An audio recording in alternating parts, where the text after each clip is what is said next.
Have you ever wondered how far someone would be able to go just to prove themselves right? That can win any game at any cost. Some people don't live for victory. They breathe through it. For them, losing is not an option. It is an insult. And when pride is the engine of all choices, the price of victory can be too high.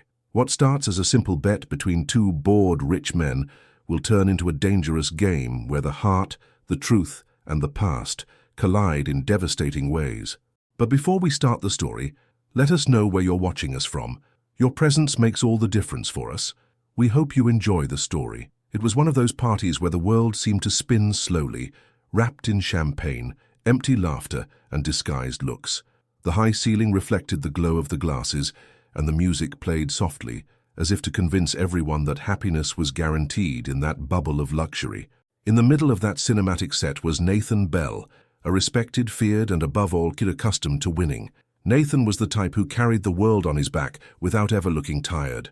Always impeccable, always confident. His fortune came from coldly calculated business and decisions that allowed no hesitation. He dominated meeting rooms as easily as he dominated hearts, and left both behind without looking back. He didn't love, he negotiated. He didn't connect, he chose. And when he chose, everything was about him. But that night, someone dared to touch something Nathan wasn't used to dealing with: boundaries. Across the room, his old friend and silent rival, Ethan Cole, watched with a curious smile. Ethan knew Nathan like few others. I knew that his ego was as fragile as his confidence was high, and it was with this twinge of provocation that he launched the spark. "I bet you wouldn't have the courage to marry someone who doesn't fit your perfect standard." Nathan laughed as if it was just a joke, but inside he felt the tease like a needle. Ethan continued, savoring every word. "I'm not talking about a model, nor of someone you can mold. I'm talking about a real woman, with opinions, with strength, who doesn't bow down to anyone, not even for you."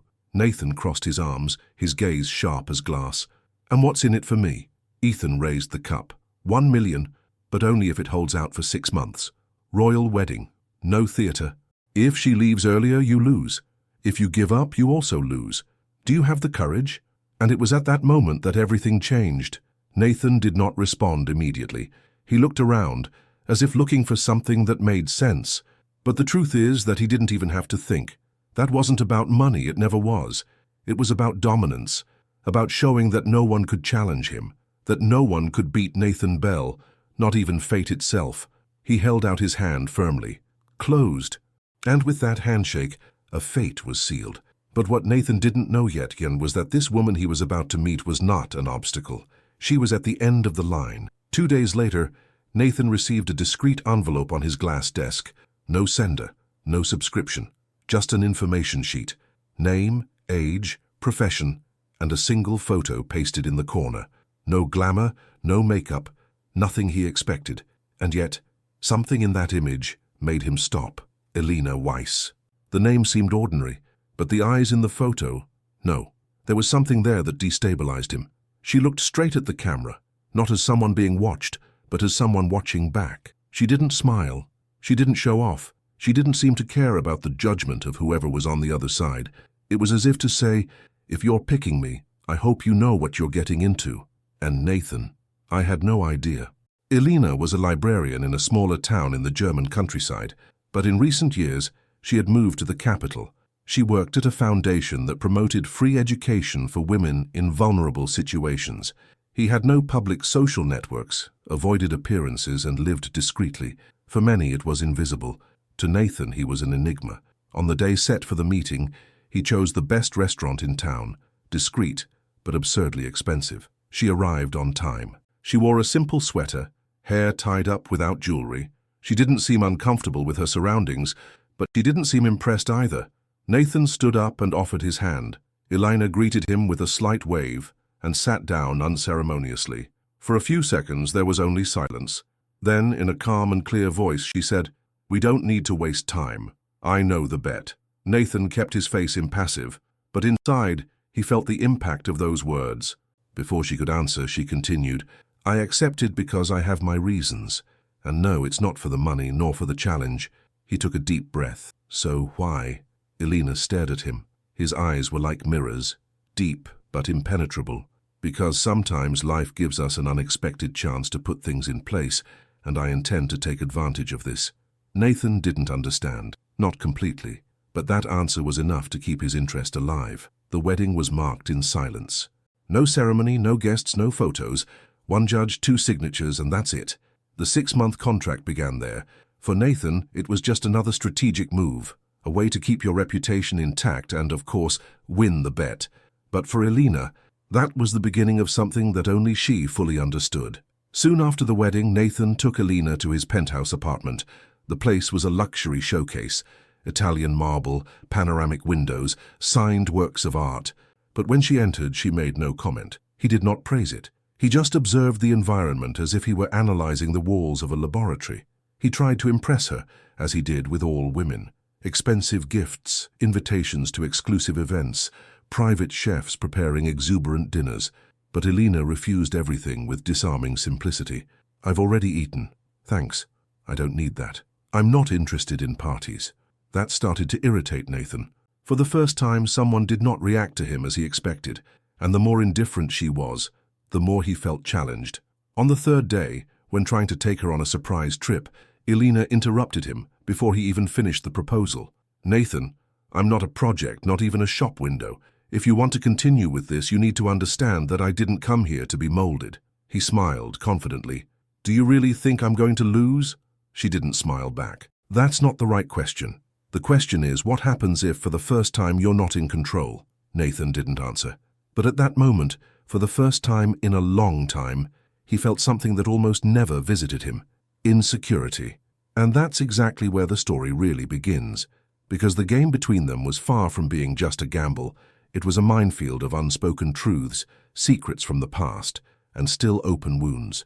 And what seemed like a simple competition would become an emotional confrontation between 2 opposing worlds, one based on control and ego, the other in pain and truth. But what Elena had not yet revealed was that all of that, the marriage, the gamble, her presence in his life, was never a fluke. And Nathan, the man used to dominating any scenario, was about to discover that this time he was the pawn. Penthouse apartment life soon turned into a quiet field of emotional warfare. The place was impeccable, with views that touched the horizon and walls that held luxury and history. But within that perfectly polished environment, there was enough tension to burst any silence. Nathan woke up early every day. He was methodical, precise, and ruthless with his own routine. Suits lined up, coffee prepared by trained employees, meetings with investors in different time zones. For him, the world has always worked his way. Everything around him obeyed invisible rules that he himself created. But with Elena, the rules just didn't work. She didn't adapt. He did not change his habits. He did not give in. At first, Nathan saw it as a simple adaptation process. He thought that in time Elena would give in, as everyone else had given in her life. After all, why would it be any different? It was enough to give time to time. And while waiting, he used his usual tools: seduction, convenience, and above all, control disguised as care. He began to interfere in small details of her daily life. He changed the cleaning time of the house, hired a stylist to update her wardrobe, and replaced Elena's simple cell phone with a modern model, full of apps and synchronized with his own schedule. "Ease," he would say. "Practicality for you," he smiled. But Elena noticed. With each treat disguised as a gift, there was a clear attempt to mold her, to rearrange her existence to fit the box he had built. She didn't react angrily. He just refused. "I'd rather keep mine," he said calmly, as he returned the new cell phone, still sealed. Nathan frowned. "He's faster, he has more resources. Why wouldn't you use it?" "Because what I have works, and I like him." That kind of response was unusual for Nathan. People were usually thanked, accepted, and praised. Elena did not. She simply lived as she wanted, without asking permission. As the days passed, Nathan began to act more firmly. He tried to convince himself that he was just organizing the lives of both, making everything more efficient. But in fact, it was his desire for control that spoke louder. When he found out that Elena was still working remotely as a consultant for educational projects, even after the wedding, he was annoyed.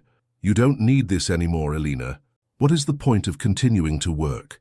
She looked up unhurriedly, as if she was trying to understand where that question was coming from. "Working is good for me. It's part of who I am. But you don't have to. We have everything here. You can enjoy rest, do something lighter. I already do what I like, and it's not money that motivates me. It never was. The firmness of his answer disarmed him, but he never let it show. Nathan was beginning to understand that his tricks, his resources, his moves, they didn't work with her, and this bothered him deeply. Over the next few days, he began to test her limits in a more subtle way. She made appointments that coincided with the times of her video calls, claiming that they needed to go out together and it was important for their image as a couple. He cancelled her personal deliveries without warning. He hid small objects that he knew she used often, just to see if she noticed. And she noticed, but he didn't react as he expected. Elena just reorganized her routine silently, without creating direct conflicts. She understood the game. He knew Nathan was trying to pull the reins, but his best response was calm, a calm that disconcerted him. "You're testing my patience, Elena," he said one night after seeing her refuse yet another expensive gift. She turned slowly, looking into his eyes. "It's not patience I'm testing, Nathan. It is your limit of respect." He was silent. The phrase echoed for longer than it should have. For the first time, Nathan realized that he wasn't dealing with a woman who needed him. Elena had a presence that did not depend on anyone's opinion, and that made him feel unsure. But if you think he would give in at this point, you are wrong. Nathan was driven by an impulse stronger than pride, addiction to control, and he was willing to go even deeper to take back what he felt was slipping through his fingers. But how far would he be able to go? And what happens when you try to control whom? Do you already know in advance all your tricks? The morning after the silent showdown in the hallway, Nathan left earlier than usual. Dressed in black with a tense expression, he walked to the garage without saying a word. Elena, sitting at the table, drank her coffee without sugar as usual, leafing through a book with marked pages, a habit she had done every morning since she had moved to that place. Even without looking, she knew he had left angry, and she also knew that he would come back, even more determined to regain the control he believed he had lost. But what Nathan didn't realize, or refused to accept, is that control isn't love, nor respect, and much less connection. Control is fear disguised as leadership, and he was increasingly governed by the fear of losing. In the days that followed, the attempt to correct Elena intensified. Nathan began to interfere with deeper layers of her routine. He talked to the board of directors of the foundation, where Elena was consulting, claiming that she needed time to take care of the new phase of her personal life. He used his influence and charisma to appear well-intentioned, but the message was clear. He wanted her to get away from the outside world. On the same day, Elena was informed that her workload had been paused. Temporarily, they said, but she knew the truth. That night, Nathan returned with rare flowers in his hands and a smile that in any other scenario would be charming. Elena opened the door. He received the gift, but his eyes didn't shine. "What did you do?" she asked bluntly. "I did what was best for you," he replied, placing the box on the table. She approached slowly, her eyes fixed on his. "You talked to them, didn't you?" Nathan tried to look away, but she stopped him in a firm voice. "Answer me, Nathan." He sighed. The answer was already given. "You don't understand, Elena. This job doesn't get you anywhere. You are here, with me, living a life that most only dream of having. And she keeps insisting on keeping busy as if it were essential, because it is." Her voice rose for the first time. "My work is more than a routine. It's what connects me to who I am. You can take away my position, but you won't change my purpose." Nathan was silent. Those words hit him more than any offense. Elena walked away, picked up the book she was reading, and before going up to the room said, "You still don't understand that you can't mold a person as if you were decorating an environment. I'm not an extension of your image, Nathan, and I never will be."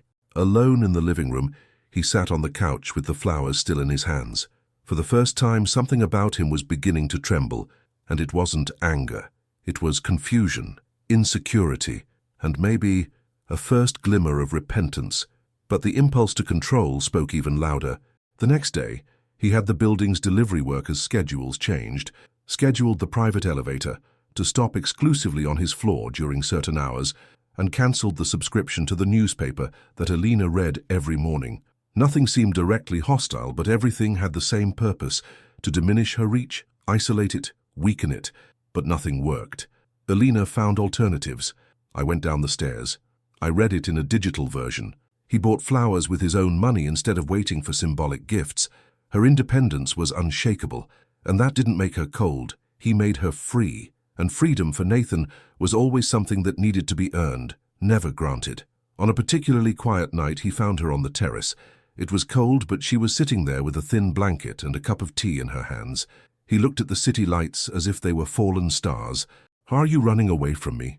he asked in a less arrogant, almost vulnerable tone. "No, I'm just remembering who I am." The answer came softly, but it was more cutting than a scream. Nathan sat next to her, but said nothing for long seconds. For the first time, he was not there to impose, convince, or provoke. It was just present. "You're so hard to understand," he said, almost in a whisper. "Maybe because you still see everything as something that needs to be mastered." The silence that followed was almost comfortable. At that moment, an emotional loop closed. Nathan, the man who had always controlled everything and everyone, was now just someone trying to understand how to deal with a woman who was enough, and that she didn't need it to be whole. But what he didn't know yet was that Elena already knew that kind of man. I had faced someone like this before, and this time she wasn't willing to give in. Because this story, it wasn't about him learning to control. It was about him finally losing, and perhaps for the first time gaining something real from it.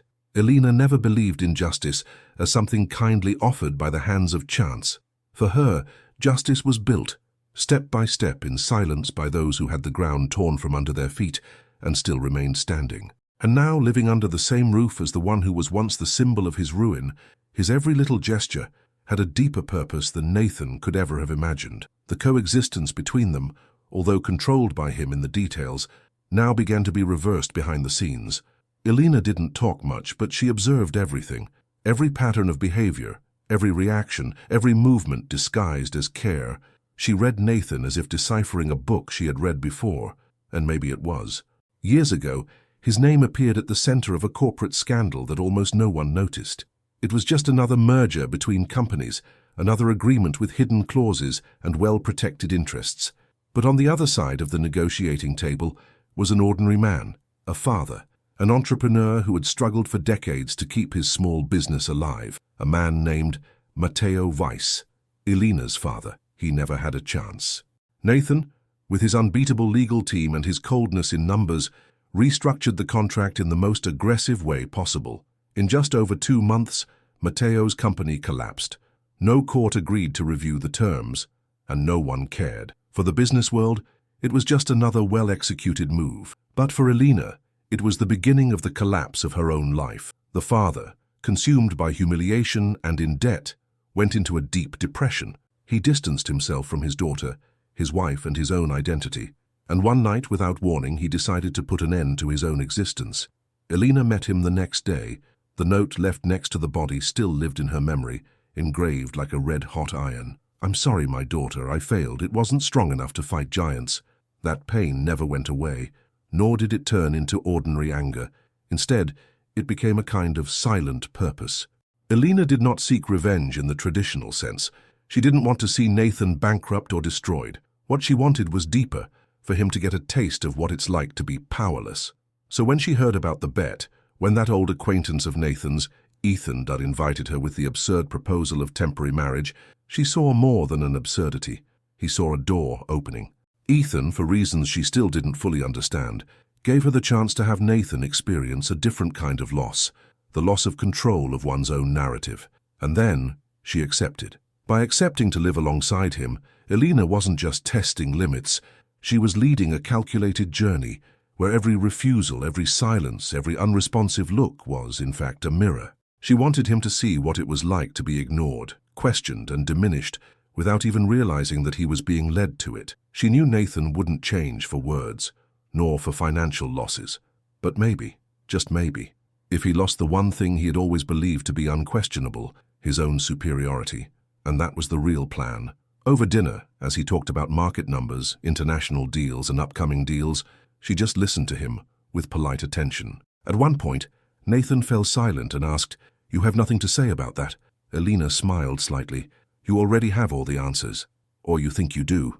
Nathan didn't understand at the time, but it echoed in his mind for the next few days.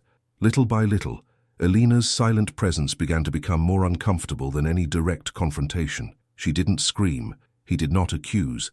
He did not ask for explanations. But with every gesture, she made him feel small. And it wasn't just inside the house. Elena had begun planting seeds outside too, quietly reconnecting with old contacts at her father's company, rescuing documents, and reviewing contract files. Nothing was yet in legal motion, but the structure of the story that Nathan had been buried for years began to be dismantled, piece by piece, in silence. Justice for Elena was not taking revenge. It was to make the person responsible carry the weight of what he caused, and if he felt it not as a punishment, but as reality. The following days passed with a tranquility that seemed artificial. Nathan, perhaps out of fatigue or internal confusion, began to retreat in his attempts at control. He no longer rescheduled Elena's appointments, nor did he replace his things with more expensive versions. He watched. He reacted little, as if trying to understand the logic behind that woman, who, even surrounded by everything money could buy, seemed to be made of something he couldn't reach. But Elena noticed every detail, and more than that, she knew exactly what she was doing. Deep down, Elena knew the kind of man Nathan was, not because she had been with him, but because she had lived through the consequences of men like that, people who think that the world revolves around their decisions, who sees lives as figures and dreams as negotiations. The tragedy that had changed his life did not begin with a gunshot nor with a fight. It started with a subscription, a paper signed by Nathan in a cold meeting room that destroyed decades of her father's effort. And now she was there, not to repeat the same coldness, but to turn the tables in a much more effective way. Elena began to act more subtly. He made small comments about business ethics during casual conversations. He suggested documentaries about predatory corporations on nights when Nathan insisted on watching something together. Gradually, he introduced real stories of families destroyed by large mergers, and I watched his reactions, not with cruelty, but with a clinical, almost surgical eye, waiting and for some sign, and then he reacted. During one of those nights, as the documentary showed footage of a small family restaurant being destroyed by a real estate project, Nathan squeezed the remote control hard and paused the screen. He was silent for a few seconds. Then he said, almost in a whisper, "Sometimes I wonder how many people I've walked over without even realizing it." Elena did not answer. She only looked at him for a long moment, as if watching a wild animal realize that it is caged. "Does that bother you?" she asked, without irony, without sarcasm. Nathan nodded, but soon disguised it. "It's not that simple. The business world, it's another universe." Elena smiled slightly, but her eyes were far away. "Except that someone's universe is someone else's life. My father used to say that." He turned towards her, surprised by the mention. "Your father?" She took a deep breath. He owned a small company, of education and technology, a visionary, but naive with roles. Someone signed a contract and ended everything. He was never the same. Nathan didn't know what to say. Something in that story felt all too familiar. Elena stood up slowly, leaving the cup on the table. "You didn't destroy a business. You destroyed someone. And the worst part is just that he doesn't even remember." She didn't expect an answer. And Nathan, even if he tried, wouldn't have one. That night, he hardly slept. The name Matteo Weiss, which until then seemed just a signature on a paper lost among so many contracts, now took shape. He gained a face. It gained history, and I gained weight. The next morning, Nathan searched through his old files.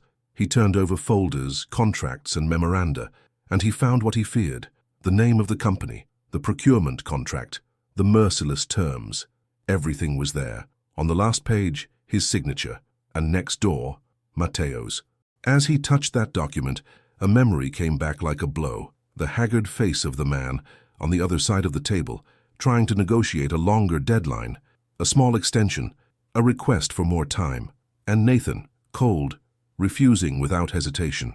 Suddenly everything made sense. Elena was not there by chance. The bet was not just a game between friends.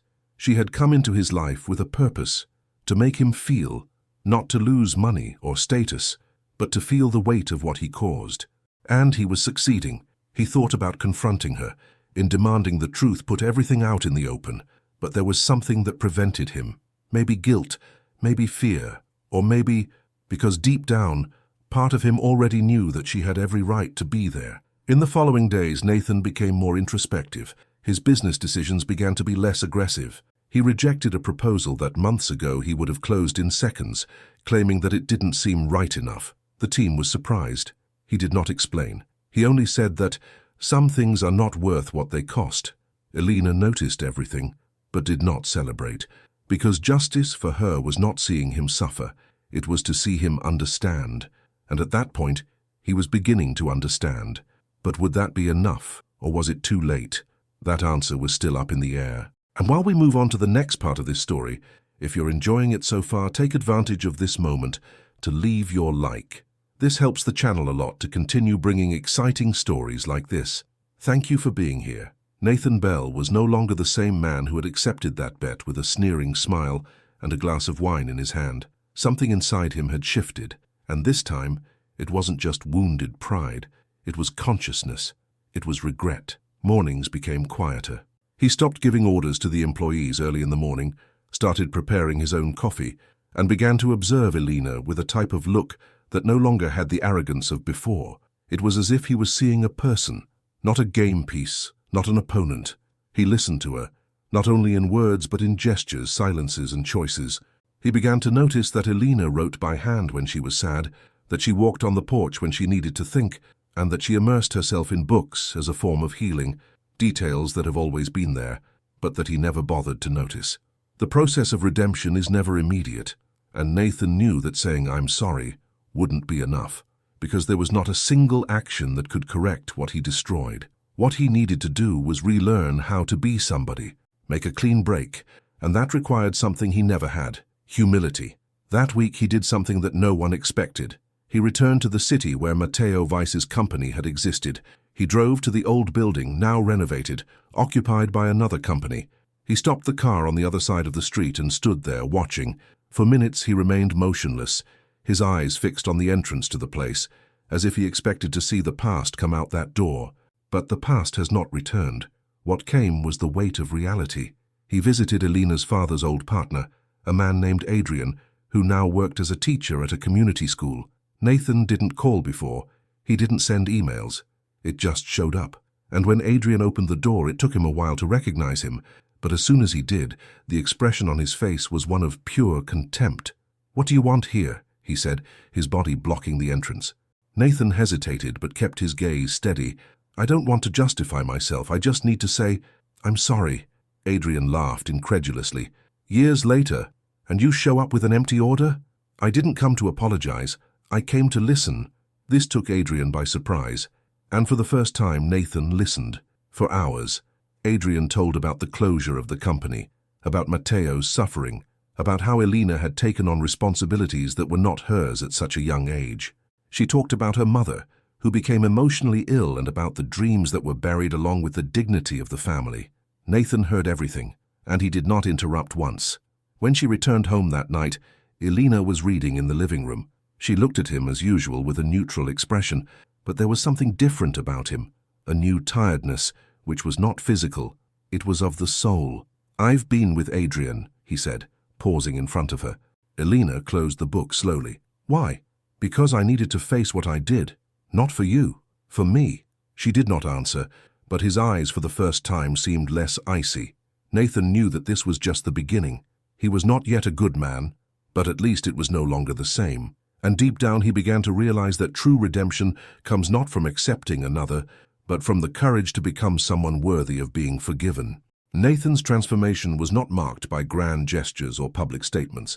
What made him different now was precisely his silent search for small hits. For the first time, he didn't want to impress. He simply wanted to do what was right. On the mornings following his visit to the city of the past, he would wake up before sunrise. He would change his suit for ordinary clothes, leave his cell phone off for hours, and start walking around the neighborhood alone, without security guards or a driver. It wasn't about looking simple. It was about living simply. At home, he began to notice the way Elena moved. She had a habit of leaving notes for herself taped in unlikely places, little reminders, quotes, fragments of thoughts. Nathan began to read them in silence, without ever commenting. One of them said, "When all seems lost, maybe it's just the beginning of something new."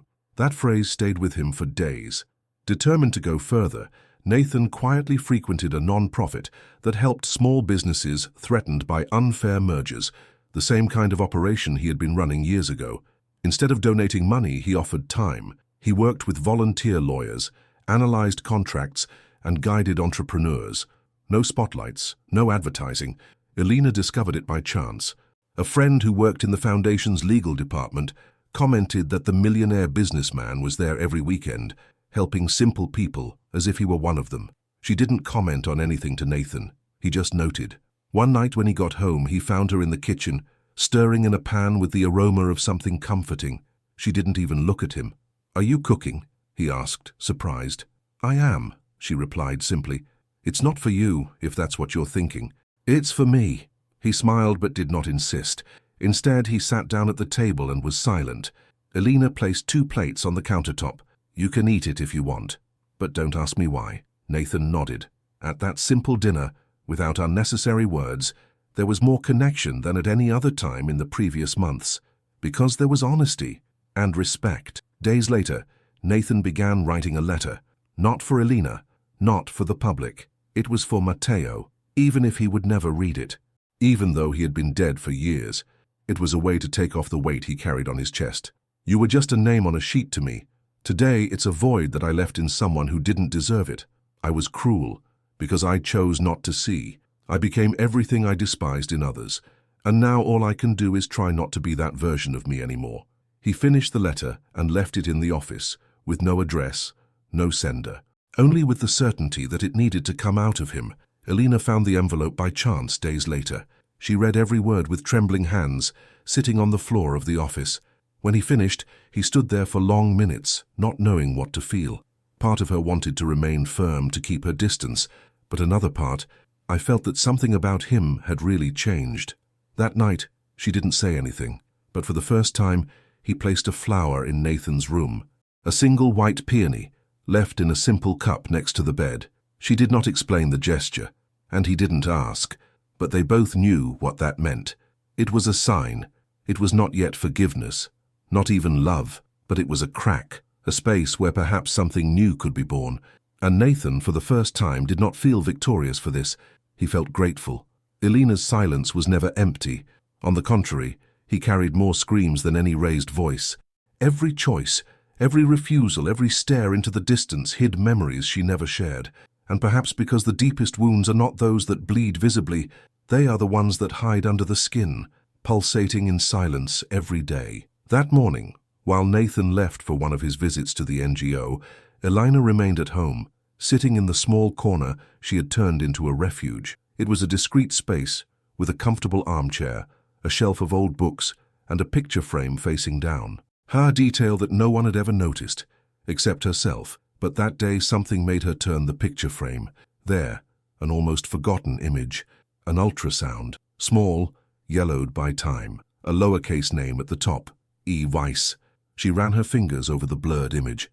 It was just an outline, a record of a few weeks, but for Elena, it meant a whole world that was never born. Years ago, when her father was still fighting to save the company from bankruptcy, Elena found out she was pregnant. It was a shock. She was still very young, and the relationship with the child's father had ended months earlier. But even so, there was something about that little being inside her that rekindled a kind of hope she hadn't felt in a long time. She didn't tell anyone, not even her father. He decided to wait for things to get better, let the crisis pass, that the despair would subside. But none of this happened.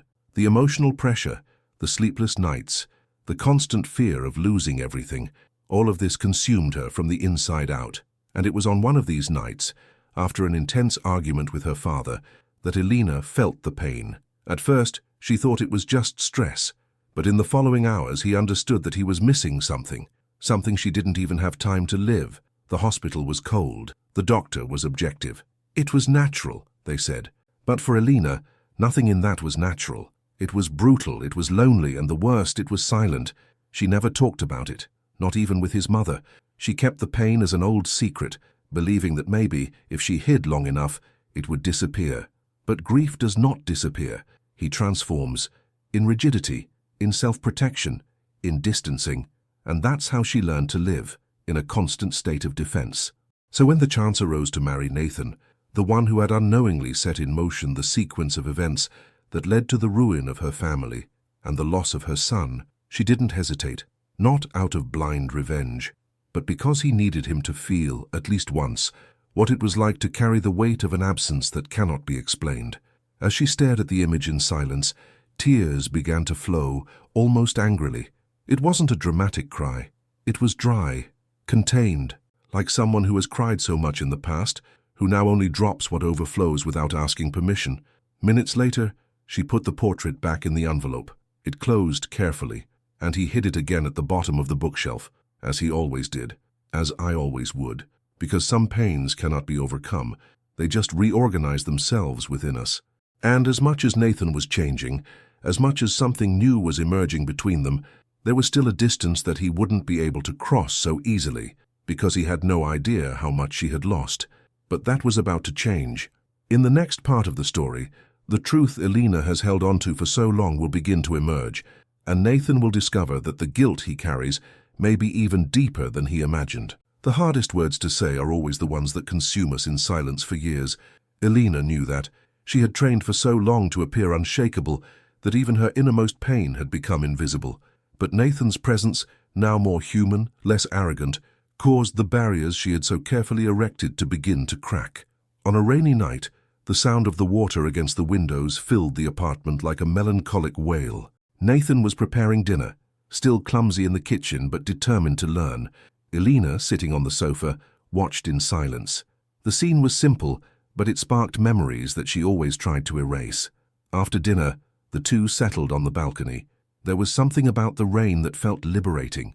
The constant sound, the grey sky, the smell of wet earth. All this created a climate in which truths came closer to the surface.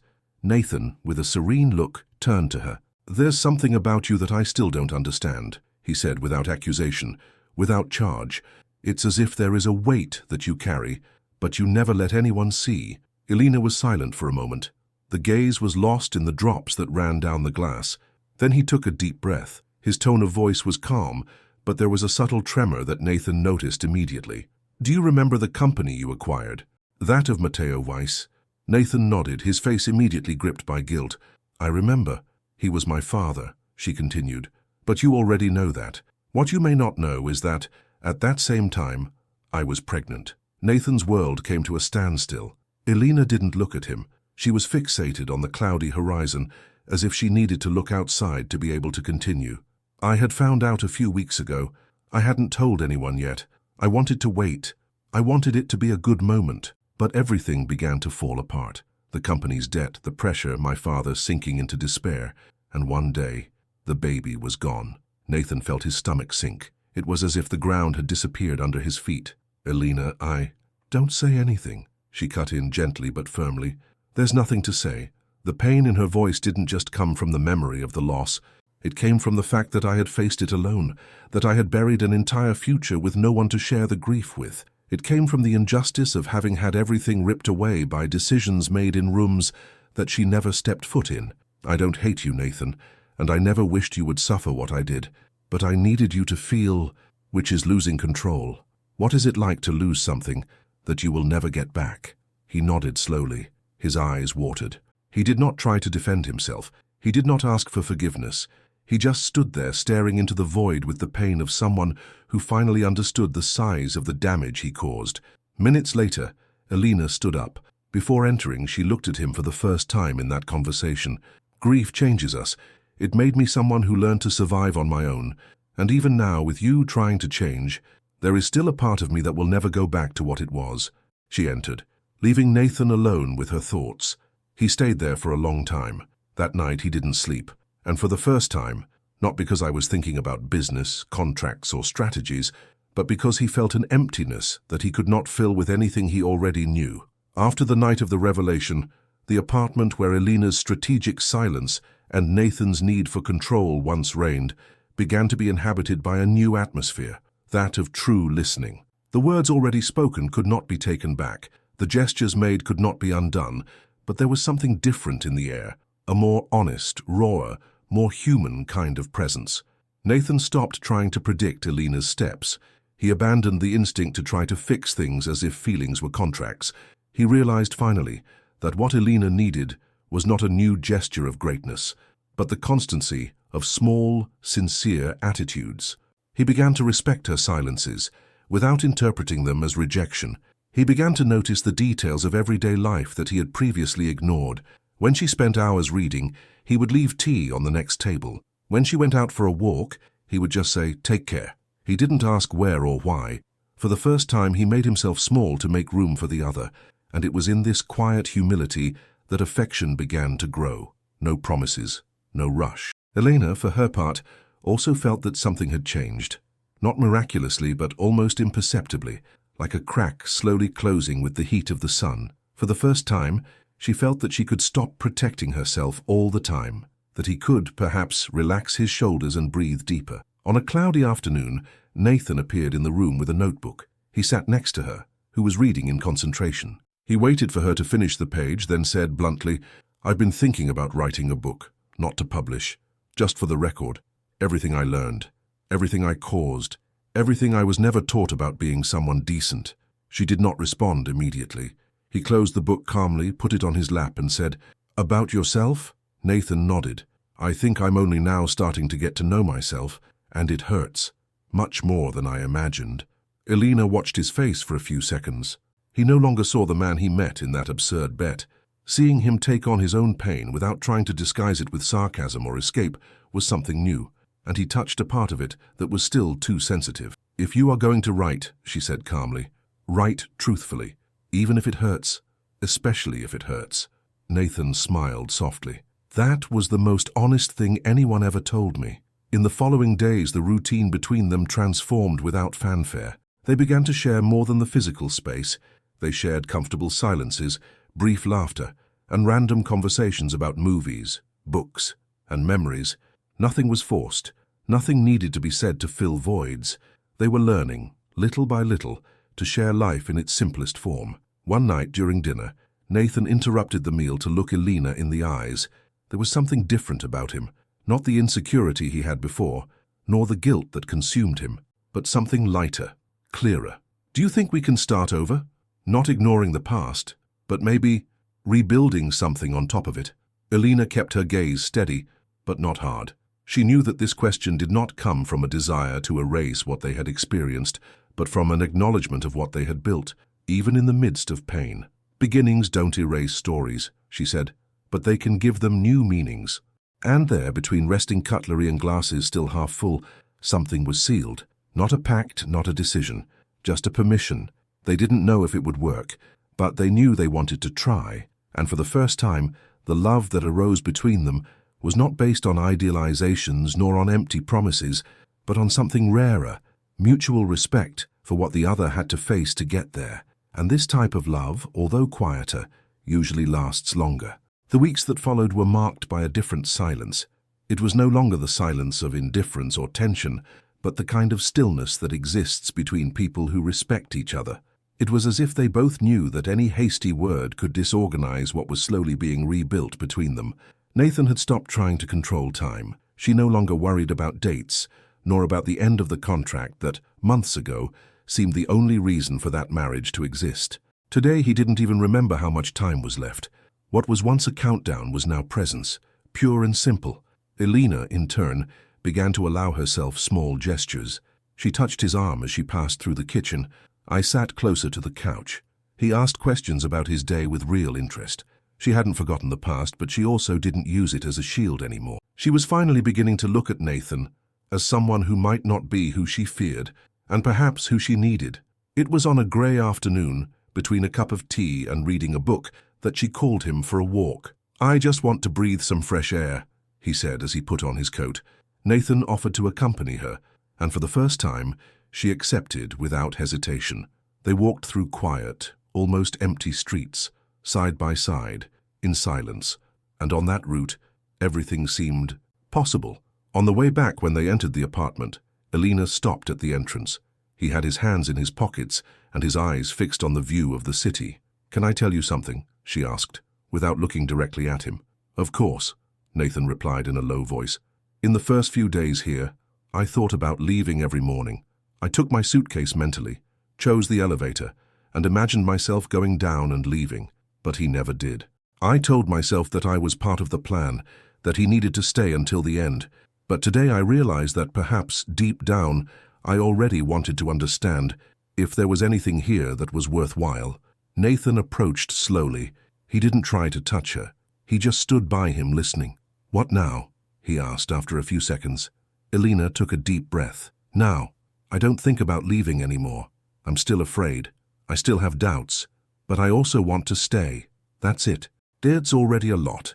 Nathan looked at her with a delicacy he had rarely used with anyone. No rush, no intention of interrupting that fragile moment. He just let her say what needed to be said. Later that night, something even more unexpected happened. Elena appeared in the room with a small box in her hands. He handed it to Nathan without saying a word. Inside, a simple embroidered fabric bracelet with a small wooden bead in the center. "It's something my mom did when things were tough," she explained. "She said that when you can't change what happened, you can at least carry something that reminds you of who you're trying to be now." Nathan was silent, touching the object carefully. It was fragile, artisanal, and yet more valuable than any jewelry he has ever bought. "Thank you," he said sincerely. Elena gave a faint smile. "You don't need to thank them. Just don't forget what it represents." The next morning he wore the bracelet on his wrist even during important meetings, not as a symbol for others, but as a reminder to yourself. And as the days passed, the presence of one in the daily life of the other no longer seemed strange. It was as if they had always been part of the same routine, but now with more lightness, more true. At a simple candle-lit dinner, with no special date, Nathan turned to Elena and, in a serene way, asked, "If you could choose now, would you marry me again?" She looked at him for a few seconds, as if weighing every possible answer. "Yes," he said finally, "but this time, not by bet, by choice." And in that instant, they understood that everything they had experienced, the pain, the loss, the confrontations, the scars, was not the end. They were the way, a crooked, difficult path, but one that brought them there, and the love that was now growing between them was not perfect. It wasn't from a movie, but it was real. It was possible, and above all it was reciprocal. Time passed faster than they expected. 6 months seemed eternal when the bet was made, but now the last day of the agreement has arrived. The difference is that, this time, no one was counting the days. They just arrived. That morning the atmosphere was calm. The sun came through the rooftop window, illuminating the kitchen where the two of them were preparing coffee together. No formality, no tension. Elena stirred the milk on the stove while Nathan cut fruit. It was a common, everyday scene, but within the simplicity there was something powerful, intimacy built on the foundation of respect. None of them mentioned that it was the last day of the contract. They didn't need to. That no longer made sense. The role that once represented the reason for everything was now just that, paper. What mattered was there, alive, among them. Nathan has spent the last few days resolving pending issues that he himself created in the past. He personally visited companies he had harmed, met with forgotten former employees, reopened lawsuits, and offered fair compensation. He did it without the spotlight, without the press, because he finally understood that repairing is not about looking good, but about doing it right. Elena watched everything cautiously. I didn't idealize his change, but I recognized the difference. He was no longer the same man as he had begun, and most importantly, he knew it too. Nathan didn't brag about his evolution. He just acted differently. One night, a few days before the end of his contract, he came home with a small box. He handed it to Elena without saying a word. Inside there were documents. They were the old records of his father's company. Contracts, letters, notes. Everything is restored. He had located the original files, and on his own digitized everything, organized it into folders, and separated every detail. "I know that doesn't change what happened," he said, his voice firm, "but I thought you should get back what's rightfully yours." Elena held the box for a few seconds. He didn't cry. He didn't. He just nodded, and that gesture was enough. On the morning of the last day, Nathan went out alone. He said he needed to solve something before the end of the afternoon. Elena didn't ask what it was. He only said he would be at home. He went to the place where it all began, the restaurant where he had his first date with her. The same was true for Elena, who, in the first minute, already made it clear that she knew about the bet. The same where, for the first time, Nathan felt he was not in charge. He booked the same table, he ordered the same wine, and he left, in the center of the table, a white envelope. Inside there was a single sheet with a question. "You still want to be my wife, even if you can leave tomorrow?" Along with it, there were 2 passages to a village in the south of France, where Elena always said she dreamed of spending time. Not as an escape, but as a choice. He wouldn't accompany her if she said no. I wouldn't insist. It would only give her the freedom that has always been denied to her, even by him. In the evening he returned home. He found her sitting on the porch, as she always did when she needed to think. The box with his father's documents was still on the next table, and next to the teacup, the envelope was open. Elena held the paper between her fingers. Do you really think that after all? Do I still need more proof? Nathan approached slowly. She didn't smile, but the look didn't carry any more hurt, just certainty. I didn't come because of a bet, she continued. I accepted because I wanted to show you what you caused, but now I stay because I see who you're trying to become. Nathan sat down next to her. Is that a yes? She placed the paper on the table. She leaned her head on his shoulder. This is a new beginning. The next morning no one was left. There were no goodbyes. No suitcase was packed. Just a walk together, with no certain destination. And for the first time, Nathan and Elena were not tied to the past, nor to the contract. They were there because they wanted to be. All the ties that had been forced were now voluntary. What started as a provocation turned into confrontation. The confrontation turned into conflict. The conflict became a discovery. And from the discovery, something was born that cannot be bought nor planned. Trust. Now they no longer needed to prove themselves to each other. They just needed to live. A few months had passed since the end of the contract that, ironically, started it all. Now there were no clauses, deadlines, or conditions. Nathan and Elena were together for one reason only, because they wanted to. And that changed everything. The apartment, once silent and marked by subtle power struggles, now carried another energy. It was still big. It still had a view of the city, but it felt smaller, more intimate. The once cold spaces had come to life, plants strewn in forgotten corners, books piled up next to the bed, 2 different mugs over the sink, one with bitter coffee, the other with mild tea. It was the kind of detail that only exists where there is real coexistence. Nathan was still dealing with his shadows. He still carried the weight of what he did, but now he no longer tried to run away from it.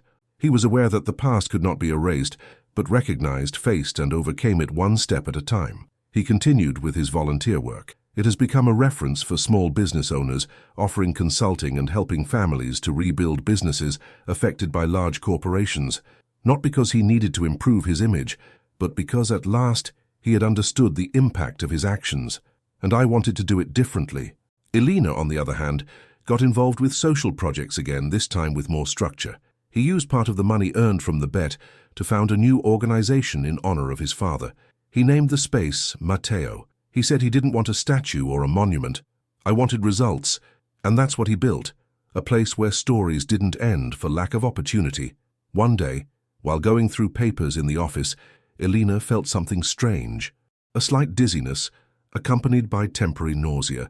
He thought it was the accumulated stress ignored, but the symptoms returned in the following days. She went to the doctor without telling Nathan anything. The test confirmed what she didn't expect. She was pregnant. For a few minutes she was paralyzed in the office room. The past invaded his mind with force. He remembered the first time, of loss, from the hospital, of lonely mourning. He remembered the emptiness he carried for years. But this time, it was different. She was no longer alone, and the father of the child was no longer the man who caused fear. He was the man who chose every day to be someone better. She decided to tell him that same night. Nathan was finishing reading aloud one of the pages of the book he had been writing, a personal project which he swore he would never show anyone, but which he occasionally shared with her, as if, without realizing it, he wanted to show that he was still building himself. The truth is that I never loved anyone until I understood that love does not begin with admiration, but with acceptance, and that the one who sees you in full, with all the flaws, is the one who really chooses you, he read, in a low but firm voice. Elena approached, stood in front of him and said, "There's something I need to tell you." Nathan looked at her, curious, but without tension. She sat next to him and held his hand. It was cold. "I'm pregnant." The silence that followed was quick but dense. His eyes widened, and then they were filled with tears. But they were not out of fear. They were of true joy. "Really?" he whispered. Elena nodded. Nathan hugged her tightly. For long seconds, he said nothing. He just felt it. He felt what it was like to have a new chance, this time in the right way. Not by bet, not for a challenge, but for love, by real commitment. In the following weeks, life changed even more. They prepared the baby's room together. They chose simple furniture, but it was made with care. They decided that they would not have a baby shower full of pomp, nor would they expose the new phase on the networks. They wanted to live it their way, calmly, truthfully. On the day of the ultrasound, they heard the sound of the heart for the first time. Elena cried silently. Nathan cried shamelessly. From that moment on, they knew that a new story was being born. And this time, there would be no room for masks or games. Later, at the same restaurant where it had all begun, Nathan took Elena out to dinner. He reserved the table as usual, but did something different. He took out of his pocket a small box with 2 new rings. "I know we're technically already married," he said with a slight smile, "but I wanted to ask you, again, only now, for me, for you, for us."